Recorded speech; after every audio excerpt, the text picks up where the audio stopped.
Assalamualaikum warahmatullahi wabarakatuh. Sebelumnya perkenalkan kami dari kelompok 8. Pada kesempatan kali ini akan mempresentasikan hasil tugas kami yaitu membuat mind mapping mengenai materi-materi pada mata kuliah manajemen layanan pelanggan. Untuk materi yang pertama yaitu ada customer service, di mana customer service adalah kemampuan karyawan untuk dapat memberi pengetahuan produk dan jasa kepada pelanggan. Lalu di dalamnya terdapat materi service industri yaitu mengutamakan bisnis dalam penyedia layanan. Lalu service sektor yaitu perusahaan yang menyediakan beberapa bentuk layanan.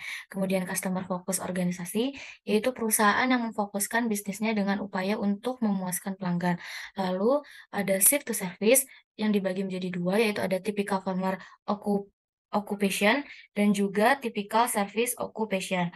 Lalu untuk materi yang terakhirnya yaitu membahas mengenai komponen of a customer focus environment, di mana di dalamnya terdapat beberapa poin-poin. Yang pertama ada customer service delivery system, product, human resource, sama organisasi kultur. Untuk pembahasan kedua yaitu ada service culture, yaitu lingkungan layanan terdiri dari nilai, kepercayaan, norma, ritual, dan praktik kelompok atau organisasi.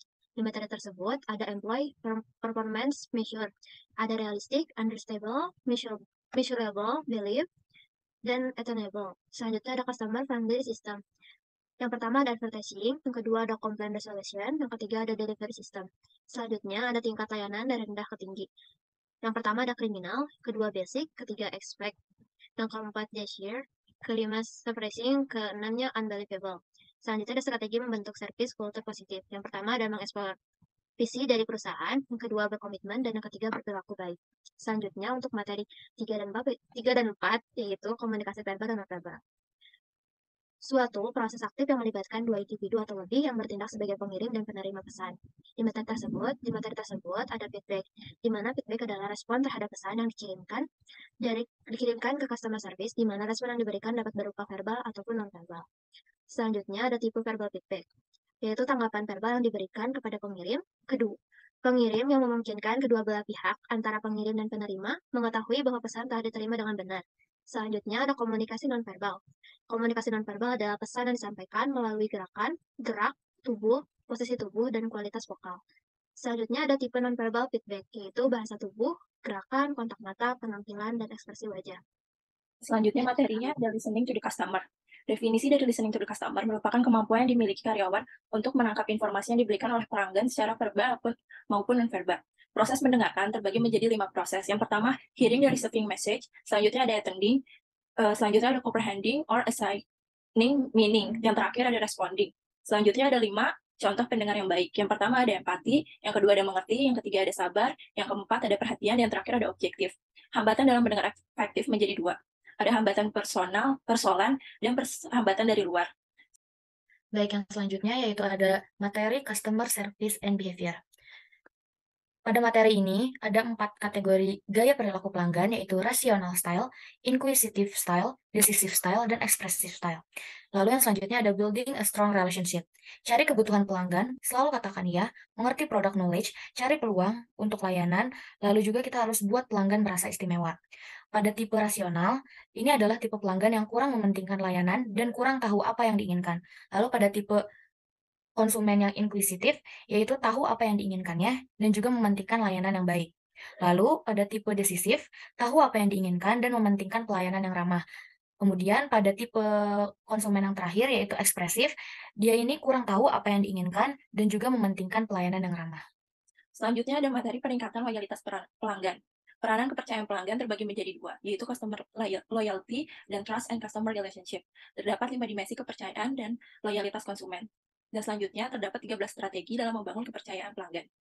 Customer Service Relationship Management merupakan proses yang melibatkan identifikasi kebutuhan pelanggan, memahami dan mempengaruhi pelanggan melalui komunikasi untuk memuaskan pelanggan yang bertujuan untuk loyalitas pelanggan.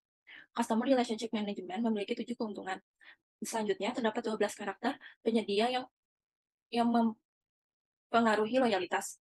Selanjutnya, bertanggung jawab terhadap hubungan pelanggan dapat berupa dukungan teknis, informasi produk, dan ketersediaan produk. Mengutamakan pelanggan dapat berupa service crutch, initial contact, rapport, identify needs, exit expectation, dan follow up.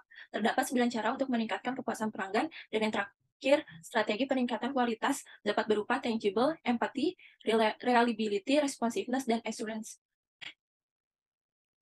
Oke, materi selanjutnya materi 8 yaitu Customer Service in a Diverse. Keragaman budaya yang mengacu pada perbedaan dan kesamaan dikaitkan dengan berbagai kelompok orang dalam suatu budaya. Nilai budaya, suatu yang berbentuk nilai yang telah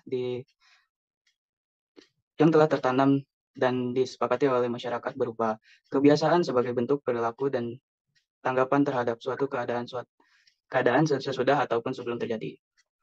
Quality service pada diverse group. Ada 3 bagian yaitu language difference, disabilitas, yang terakhir younger customer. Selanjutnya positive global service. Melakukan pelayanan terhadap customer dengan positif serta memahami dan berbaur dengan consumer. Selanjutnya materi 9, pemanfaatan teknologi informasi dan komunikasi dalam customer service. Pemanfaatan teknologi dan informasi dalam customer service. Perkembangan teknologi, bisnis yang berjalan lancar hanya bisa dicapai hanya dengan penawaran layanan pelanggan berkualitas. Peningkatan peran TIK dalam pelayanan dibagi menjadi 2 yaitu overseeing dan outsourcing. Selanjutnya etika pemanfaatan TIK yaitu the telephone in customer service, FAQ equity, lalu email equity. Selanjutnya taking message professionality. Selanjutnya call center or help desk, mengurangi sifat biaya serta meningkatkan efektivitas layanan dan juga sebagai integritas layanan bisnis. Lalu selanjutnya materi 10, service breakdown dan recovery. Situasi di mana ketika pelanggan tidak mendapatkan tingkat layanan tertentu sesuai dengan harapan pelanggan tersebut. Selanjutnya the remote reducing model. Selanjutnya the problem solving process dibagi menjadi beberapa bagian yaitu mengidentifikasi the problem, lalu complaint and analysis the data. Selanjutnya identify the alternative. Yang selanjutnya evaluasi the alternative. Selanjutnya make a definition. Selanjutnya yang terakhir monitor the result. Selanjutnya typical customer expectation dibagi menjadi 2 yaitu expectation related to people. Yang kedua expectation related to product and service. Selanjutnya tipe default customer. Yang pertama demanding or demanding customer. Yang kedua indecisive